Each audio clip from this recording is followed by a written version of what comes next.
LinkedIn est une super plateforme pour se faire connaître. Pour se faire connaître en tant que professionnel, en tant que freelance, pour apparaître aux yeux du monde en tant qu'expert dans son domaine d'expertise et puis aussi pour travailler sur tout ce qu'on va appeler image de marque, image de société. C'est vraiment un des meilleurs réseaux sociaux sur ce domaine-là, sur le professionnel.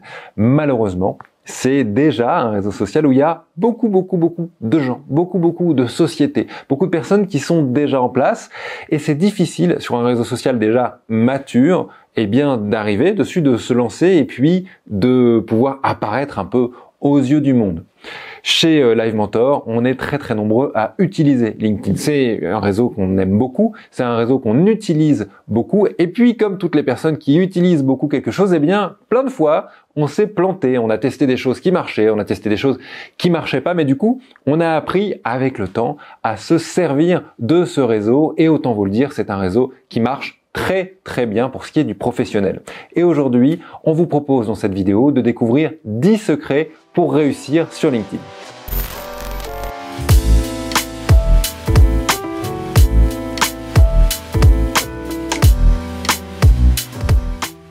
Et n'oubliez pas, LinkedIn, c'est un réseau social parmi tant d'autres. Et c'est peut-être pas le bon réseau pour vous. Donc il faut se poser la question avant de se lancer dessus, évidemment.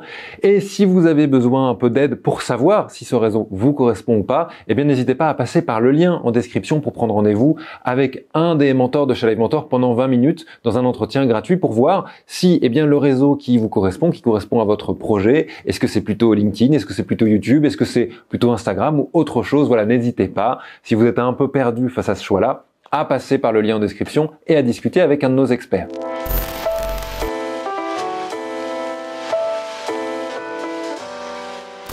Le premier secret, c'est bien évidemment de comprendre comment marche l'algorithme LinkedIn, en tout cas de s'y intéresser. C'est un réseau social comme un autre, c'est-à-dire que derrière les posts qui apparaissent ou pas, derrière les likes qu'on va avoir ou pas, eh bien il y a plein de règles qui viennent régir ça. C'est le cas sur YouTube, c'est le cas sur Instagram. Et donc LinkedIn, c'est exactement pareil. Il y a certaines règles, il y a un certain algorithme qui fait que nos posts vont être poussés ou pas, vont être mis en avant ou pas. Et donc la première chose, c'est de s'intéresser à cet algorithme-là. La première chose, c'est de s'intéresser aux connexions, ce qu'on va appeler les connexions personnelles. Ça veut dire quoi? Sur LinkedIn, comme sur plein de réseaux sociaux, on connaît ça. Il y a certaines personnes qui vont venir vous suivre et qui suivent votre actualité.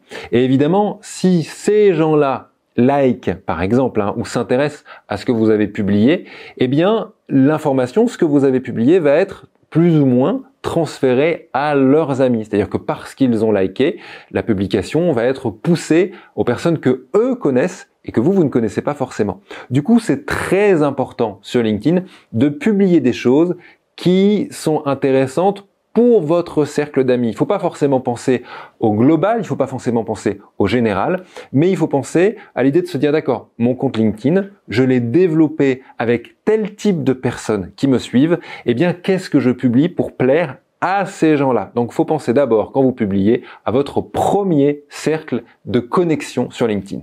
La deuxième chose à regarder, c'est évidemment l'engagement. Alors l'engagement, quand on parle de ça, c'est pareil sur tous les réseaux sociaux. Donc on va la rappeler pour LinkedIn, mais en gros, l'engagement, c'est quand quelqu'un vient par exemple liker un des posts que vous avez fait, ou quelqu'un vient cliquer sur une image pour la voir en plus grand, ou quelqu'un vient commenter ce que vous avez posté. Toutes ces choses-là, toutes ces interactions-là, c'est des choses que l'algorithme va voir. Et à partir de ce moment-là, il va pouvoir se dire, tiens, eh bien, cette personne, à chaque fois que moi, par exemple, je poste quelque chose, eh bien, il like, il commente, il y a une interaction avec moi. Et donc, à chaque fois que vous allez publier quelque chose, eh bien, la première chose que va faire LinkedIn, c'est de pousser votre contenu vers cette personne-là. C'est de faciliter, évidemment, le réseau social, c'est ça, tous les réseaux sociaux, c'est ça, c'est de faciliter cet engagement-là, de faciliter ce rapport-là, ce clic, le like, le commentaire, etc. Donc le but premier quand on publie sur un réseau social en règle générale, mais d'autant plus sur LinkedIn, c'est de chercher de l'interaction. Comment on fait ça? Eh bien, en posant des questions qui nécessitent par exemple une réponse dans les commentaires, ou en demandant aux gens de liker s'ils sont d'accord par exemple. Ne jamais hésiter, en tout cas à pousser un tout petit peu pour qu'il y ait de l'interaction. L'interaction c'est sympathique, ça met des petits chiffres, on est content, on voit que tant de personnes ont liké, etc. Et ça fait plaisir à l'ego. Mais n'oubliez pas, derrière le plus important, c'est pas l'ego, c'est l'algorithme. Tous ces petits likes, tous ces commentaires, tous ces échanges, ça permet de montrer à l'algorithme, de montrer à LinkedIn que vos posts intéressent tel type de personnes. Et pour finir ce secret-là, il y a une petite chose auquel on peut faire attention, quels que soient encore une fois les réseaux sociaux, mais là on va en parler pour LinkedIn, c'est ce qu'on va appeler la durée de vie d'un post. En gros, quand on poste quelque chose, au bout d'un certain nombre d'heures ou d'un certain nombre de jours ou même d'un certain nombre de semaines, ça dépend vraiment des réseaux sociaux, c'est pas du tout les mêmes règles, eh bien le post va plus ou moins tomber dans l'oubli. Plus jamais on va retomber dessus. Sur LinkedIn, plus ou moins, on estime que la durée de vie d'un post, elle est de 24 heures. Donc, ça veut dire que la plupart de vos commentaires, la plupart de vos likes, ils vont être dans ces 24 premières heures. Ça veut dire plusieurs choses. D'abord, eh bien, un post, voilà, on le sait, il va durer 24 heures. Au bout de 24 heures, c'est normal s'il y a plus de likes, c'est normal s'il y a plus trop de commentaires, et c'est pas grave s'il y en a plus à ce moment-là. En fait, ça fait partie de la vie. Donc, il n'y a pas à stresser en disant, oh là là, le post a bien commencé, mais finalement, non. Un post sur LinkedIn, c'est à peu près 24 heures. La deuxième chose que ça veut dire que si on veut garder une audience engagée, si on veut envoyer un bon message à LinkedIn et aux gens qui nous suivent, eh bien c'est pas mal d'avoir un post toutes les 24 heures. Ça veut dire que ça garde votre page, votre flux vivant.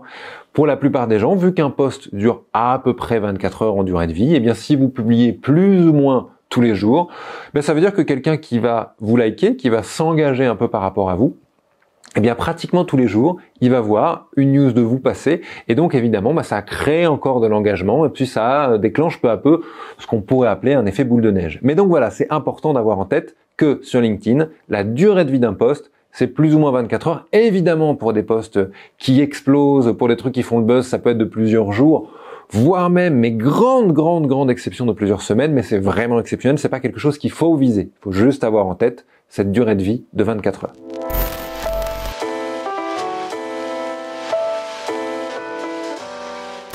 Le secret numéro 2, c'est d'attirer l'attention du lecteur avec une phrase d'accroche.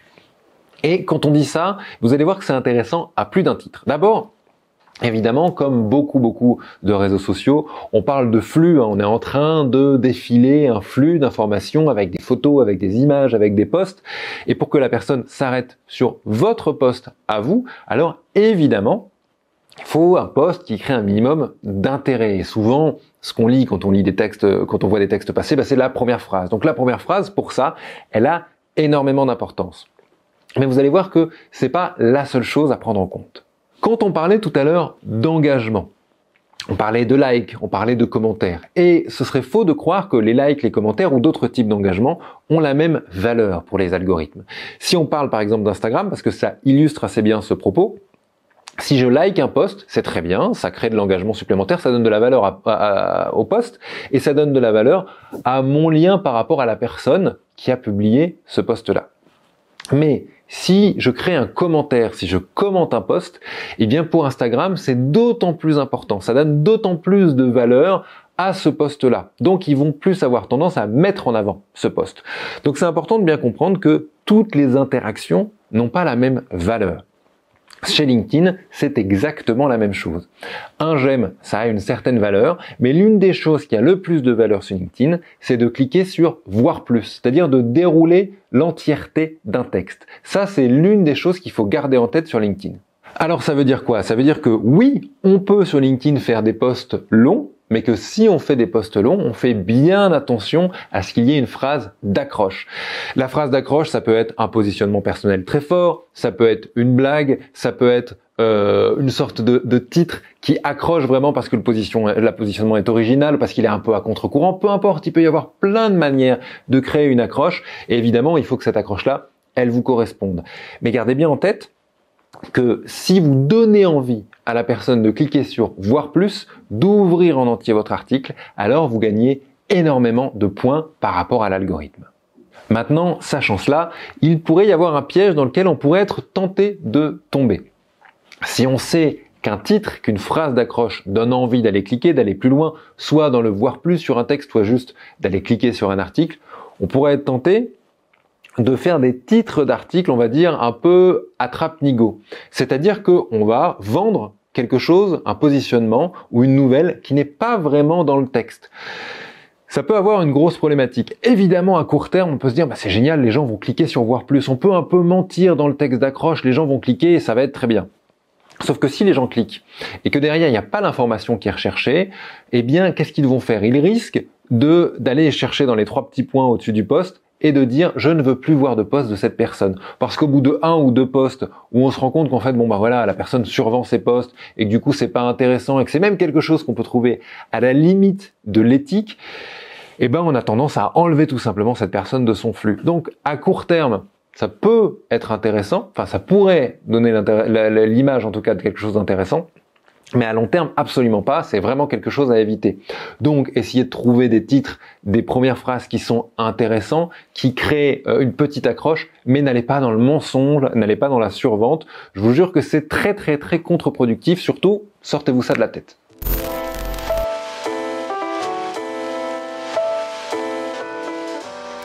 Le secret numéro 3, c'est d'écrire des paragraphes courts et aéré. Pour vous mettre un peu dans le contexte, l'année dernière, LinkedIn a débloqué un peu un compteur de mots. Avant, on pouvait écrire très peu de caractères dans un post et autrement, il fallait passer dans un mode article.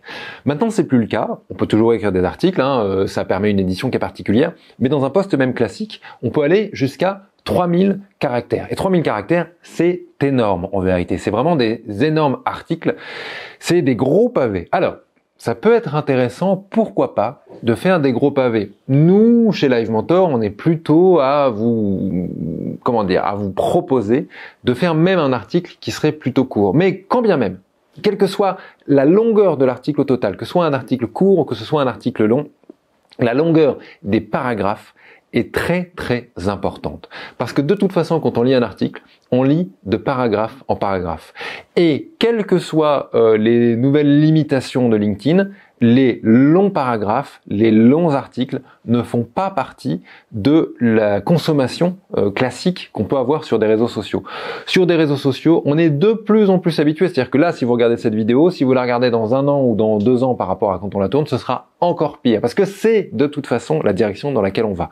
Donc la direction dans laquelle on va, c'est d'avoir des choses courtes, impactante et qu'on comprend très rapidement. Qu'en lisant même 2 billets, on a à peu près compris l'idée et on peut passer à autre chose.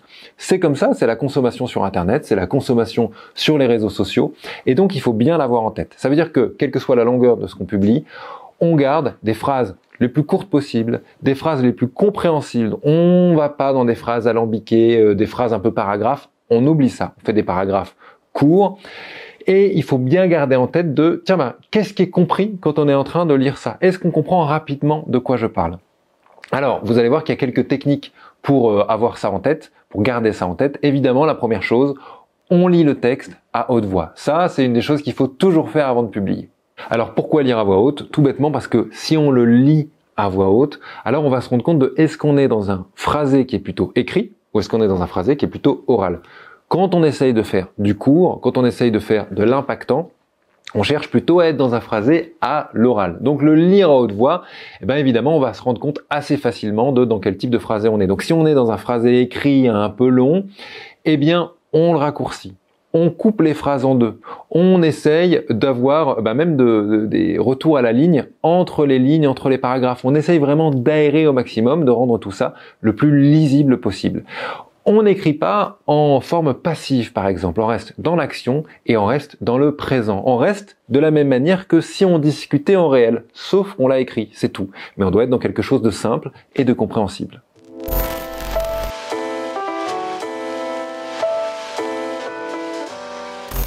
Le secret numéro 4, c'est d'utiliser les fameux emojis pour faire réagir ou pour aérer votre texte. Alors pour ceux qui connaissent pas les emojis, c'est un peu les versions modernes de ce qu'on appelait avant les émoticônes. Ça peut servir à plusieurs endroits. On l'a dit, ça peut servir à aérer un peu votre contenu. C'est-à-dire que si vous mettez, par exemple, au début de chacun des paragraphes, un petit emoji, eh bien, ça peut même avoir quelque chose intellectuellement comme du fameux bullet point, du fameux petit tiret ou du petit point quand on fait des paragraphes comme ça. Donc, pourquoi pas l'utiliser pour venir marquer l'endroit paragraphe par paragraphe. Et puis, si on fait ça, on peut aussi utiliser les emojis pour montrer de quoi va parler ce paragraphe-là. Si par exemple vous faites un paragraphe sur la prise de rendez-vous, alors pourquoi ne pas mettre un emoji qui a une forme de calendrier? Si vous faites un paragraphe sur comment vous contacter, alors un emoji qui pourrait avoir une forme de lettre, pourquoi pas?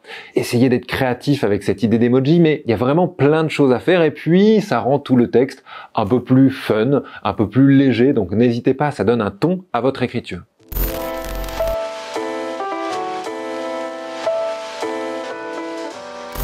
Le secret numéro 5, c'est d'utiliser ce qu'on va appeler des call to action.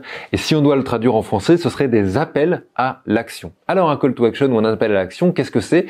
Eh bien, on va plutôt lui donner l'idée d'une transformation. C'est-à-dire qu'on va dire à la personne qui vient de lire notre texte, eh bien, vous pouvez aller trouver plus d'informations, par exemple, sur mon blog, en cliquant ici. Vous pouvez vous inscrire à ma newsletter, en remplissant tel formulaire. Vous pouvez aller à tel endroit pour faire ceci. Le call to action, c'est une demande à quelqu'un de faire une action ou d'aller quelque part.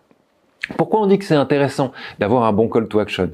Parce que, eh bien, avoir des likes, avoir de l'engagement, avoir des gens qui commentent, c'est très bien. Mais il faut toujours se poser la question, quand on est sur un réseau social, de pourquoi on est là? À quoi ça nous sert d'avoir cette présence-là? Si vous êtes là juste pour pour travailler une image de soi ou de votre société, alors peut-être qu'il n'y a pas besoin d'avoir un call to action, c'est possible. Mais fort est à parier que, au contraire, vous êtes là plutôt pour transformer votre audience. Vous êtes là pour transformer votre audience en clients. Vous êtes là pour créer de l'acquisition, c'est-à-dire pour les récupérer et les mettre dans votre base mail, parce que comme ça, vous pourrez leur envoyer des newsletters plus tard. Donc, toutes ces questions-là de pourquoi je suis là, c'est très important de se les poser. Et souvent, la réponse, c'est je suis là pour créer une newsletter, je suis là pour publier mon e-book, je suis là pour faire ceci, cela. Et pour faire ça, il faut un call to action, c'est-à-dire une demande claire, simple, de la direction dans laquelle on souhaite que notre audience aille. Et quand on parle de call to action, on l'a dit, ça peut prendre plein de formes différentes et plein de directions différentes. Ça peut être s'inscrire sur la newsletter, ça peut être aller remplir un formulaire, ça peut être aller regarder une vidéo, ça peut être juste aller visiter un site internet, ça peut être plein de choses ce call to action. Réfléchissez, c'est juste une demande de passage à l'action pour l'audience qui est là. Le call to action, en tout cas, gardez-le bien en tête. Pourquoi? On en parle énormément dans la formation dédiée à LinkedIn qu'on a sur Live Mentor. C'est vraiment l'un des leviers de pourquoi on est sur LinkedIn pour convertir. Donc gardez en tête ça. Le plus souvent quand vous faites un post, à quoi il sert? Vers où vous avez envie que les gens aillent après avoir lu votre post?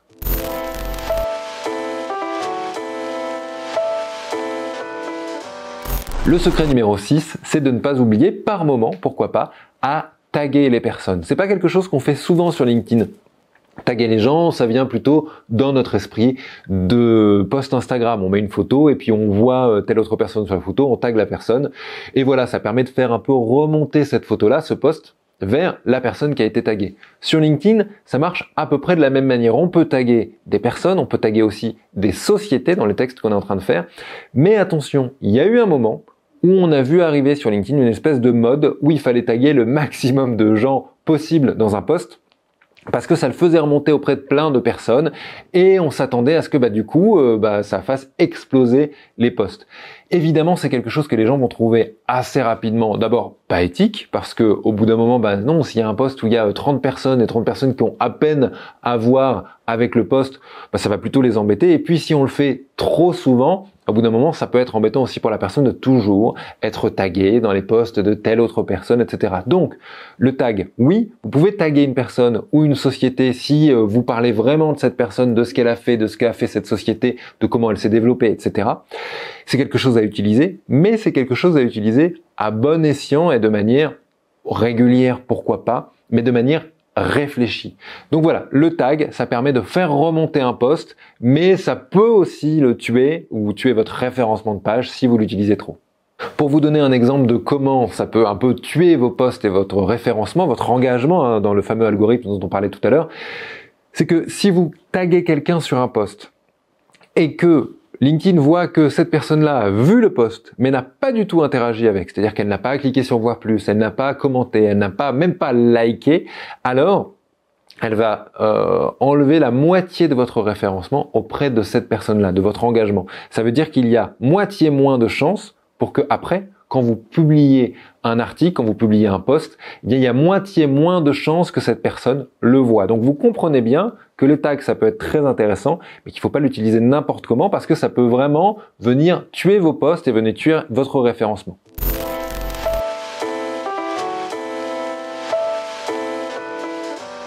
Le secret numéro 7, c'est de travailler son personal branding, c'est-à-dire son image de marque, avec de l'originalité. On pourrait même dire pourquoi pas avec de l'humour, mais c'est pas obligatoire. L'idée en tout cas, c'est juste de garder en tête ceci. LinkedIn, c'est évidemment, on le sait, un réseau social qui est plutôt lié au monde du travail. Ça veut dire que dans la manière dont il est présenté, il est un peu rigide, il est un peu archaïque, c'est vrai.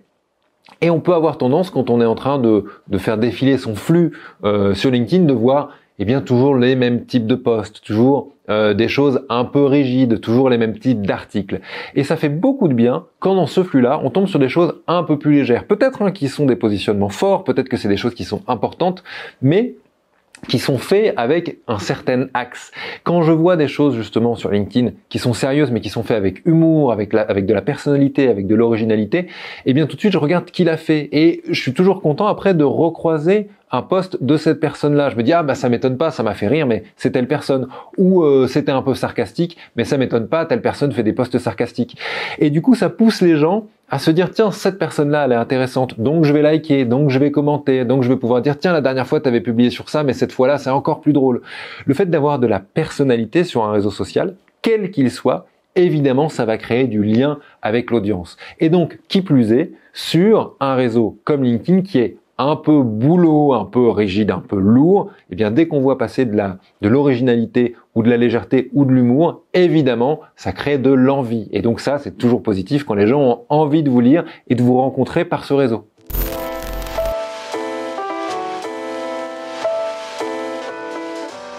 Le secret numéro 8 pour réussir sur LinkedIn, c'est de donner et encore donner. Bref, d'être généreux en temps. Ça veut dire quoi être généreux en temps ? Ça veut dire que quand on fait des articles déjà, quand on fait des posts, on réfléchit à faire quelque chose de bien et on prend le temps, évidemment. Mais c'est pas seulement ça. LinkedIn, c'est un réseau social. Un réseau social, ça veut dire quoi? Ça veut dire que c'est pas que un endroit où on poste. C'est un endroit où nous aussi on va commenter. C'est un endroit où nous aussi on va liker. C'est un endroit où on peut même partager les posts des autres en conscience qui nous ont paru intéressants et qu'on a envie de partager à notre communauté. C'est aussi un endroit dans lequel on peut aller discuter en privé avec d'autres personnes qu'on connaît pas forcément, mais où on peut dire tiens, j'ai vu ton post sur ça, je voulais avoir tel avis sur la question, est-ce qu'on peut échanger 5 minutes? Enfin, c'est vraiment un réseau social, c'est pas juste un endroit où on publie et où on poste, ce n'est pas qu'une vitrine. Donc quand on parle de donner du temps, eh bien c'est exactement ça. Prenez le temps de commenter, prenez le temps aussi d'aller. Vous le savez peut-être pas, mais sur LinkedIn, il y a des groupes de discussion, un peu comme des forums. Prenez le temps de vous inscrire à ces groupes de discussion, de participer aux débats qui peuvent être à cet endroit-là, d'aider vos pairs sur certaines problématiques et pourquoi pas de poser des questions également. En tout cas, soyez présents en donnant du temps et de la présence à ce réseau social.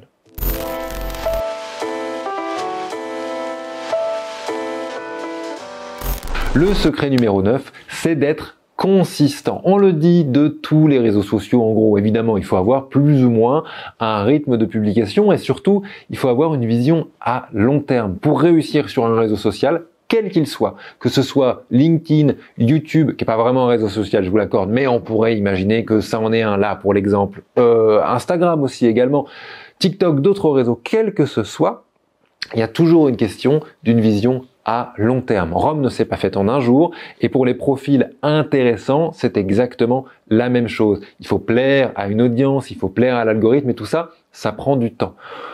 On l'a dit tout à l'heure en début de vidéo, un post en moyenne sur LinkedIn, ça a une durée de vie plus ou moins de 24 heures. C'est-à-dire que, eh bien oui, on pourrait imaginer publier un post tous les jours, mais ça demande évidemment énormément de temps et puis ça demande aussi à créer à chaque fois quelque chose de la même qualité. Créez tous les jours, créez toutes les minutes, créez toutes les heures, peu importe si vous avez une qualité médiocre de création, si les articles ne sont pas intéressants, si les images ne sont pas intéressantes, ou si sur ce que vous dites, dans le fond, n'est pas vraiment intéressant, alors, de toute façon, eh bien, ça ne va pas marcher. Par contre, si vous avez un rythme de publier tous les jours, ou alors, sur LinkedIn, très souvent, on conseille au début de faire plutôt tous les 2-3 jours, c'est largement suffisant. Si vous faites tous les 2-3 jours avec de la qualité, eh bien là, vous rentrez dans cette dynamique de vision à long terme et peu à peu, avec cet effet boule de neige, ça va se développer, vous allez plaire à l'algorithme, vous allez plaire et rencontrer votre audience et vous allez pouvoir, au bout d'un moment, bien avoir une belle visibilité sur ce réseau social.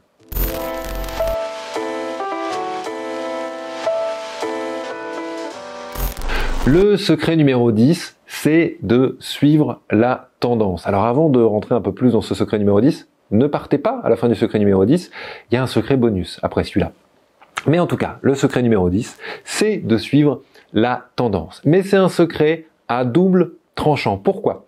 Parce que oui, c'est intéressant de suivre la tendance. Quand on publie, évidemment, n'oubliez pas, on publie aussi par rapport à sa spécialité, par rapport à notre domaine d'expertise, donc on publie pas sur n'importe quoi pour peu que ça buzz. Par contre, on peut plus ou moins à peu près tous les sujets, en vérité, en faire des comparaisons avec notre domaine, pourquoi pas. Mais en tout cas, dès qu'on publie en suivant la tendance, eh bien sûr, ça va créer du like, ça va créer de l'engagement. Les gens, là par exemple, autour de cette vidéo, on vient de sortir du premier tour de l'élection en 2022. Bah évidemment que si on devait faire un post là sur LinkedIn, ce serait intéressant de parler de quelque chose de politique, ce serait intéressant de parler d'engagement politique, de, je sais pas, d'éléments de langage, parce que c'est quelque chose qu'on n'arrête pas d'entendre en ce moment à la radio. Mais juste voilà, d'être dans ce thème-là, et ça va créer plus d'engagement, ça va créer plus de likes, plus de commentaires, et donc c'est intéressant. La deuxième chose, et c'est ça le deuxième effet qui se coule, dans lequel il faudrait pas tomber, c'est que si on est que dans la réaction, si on est que dans quelque chose qui suit les tendances, eh bien peu à peu on risque de donner l'image d'un compte, quand je dis un compte, c'est-à-dire qu'on peut être entreprise ou personnel sur LinkedIn, en tout cas de posts qui à la longue reste creux, c'est-à-dire que c'est toujours sur qu'est-ce qui est en train de se passer en ce moment, et puis on n'est pas journaliste non plus, c'est-à-dire que si on ne parle que de l'actualité, mais il y a fort à parier qu'on parle pas beaucoup de notre domaine d'expertise.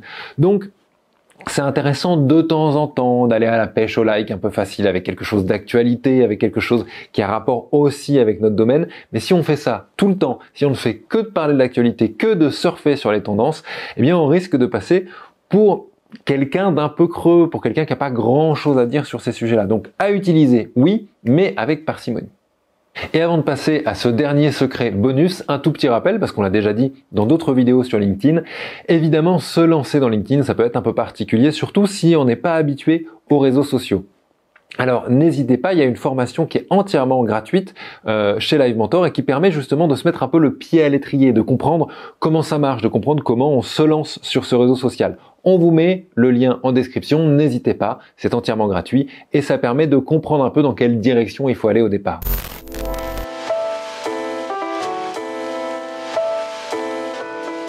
Et donc le fameux secret bonus tant attendu, qu'est-ce que c'est? Eh bien c'est de réfléchir à ce qui est utile pour votre audience. Et c'est super important de se poser cette question-là.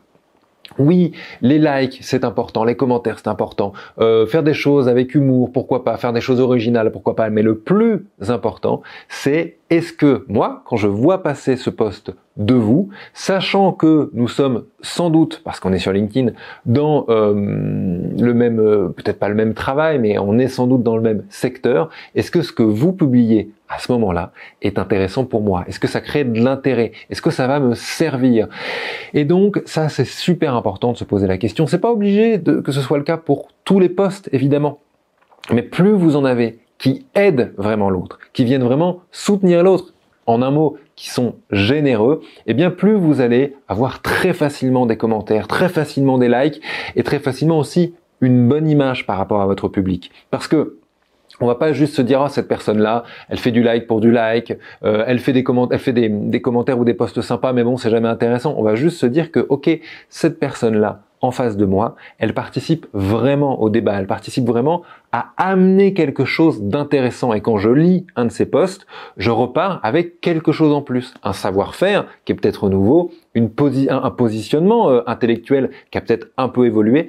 Donc n'hésitez pas, posez-vous toujours la question de est-ce que ce que je suis en train de publier là, est-ce que ça va vraiment intéresser mon audience? Et si ce n'est pas le cas, sans doute, et ça c'est le petit bonus du petit bonus, sans doute qu'il y a, et ça sert à rien de se dire ah ben non ça n'intéresse pas, hop on fait autre chose. Il y a sans doute une manière de retransformer votre sujet, de reprendre tout votre questionnement et tout votre texte pour qu'il devienne intéressant.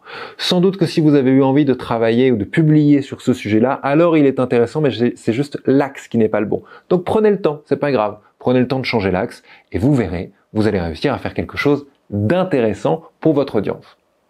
Je vous remercie d'avoir regardé cette vidéo. Je vous dis à bientôt sur le YouTube de Live Mentor et n'oubliez pas d'aller voir, on vous l'a dit tout à l'heure, les liens dans la description pour voir un peu les articles si vous avez envie d'aller un peu plus loin ou les formations qui peuvent être gratuites, par exemple la formation LinkedIn.